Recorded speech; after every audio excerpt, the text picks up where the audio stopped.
আজকের এই বর্ষপূর্তি আমাদের কেন্দ্রীয় প্রোগ্রাম, মনে হচ্ছে যে আমরা দ্বিতীয় একটি স্বাধীনতাতে পেয়েছি 5 তারিখে।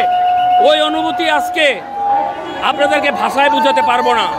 তবে আজকে এই অনুভূতির মাধ্যমে চাঁদপুরের সকল আবাল বৃদ্ধ বনিতা দেখিয়ে দিয়েছে যে চাঁদপুরে বাংলাদেশ জাতীয়তাবাদী দল জেলা শাখার অবস্থান। এতেই আপনারা বুঝতে পারবেন আগামী ইলেকশনে কারা জয়ী হবে। এবং আমরা আশা করব আমাদের নেতা তারেক রহমান আগামী দিন ভবিষ্যতে প্রধানমন্ত্রী হবে।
আমাদের মিছিল যখন শুরু হবে এই মিছিলকে আমরা করতালি দিয়ে অভিনন্দন জানাই।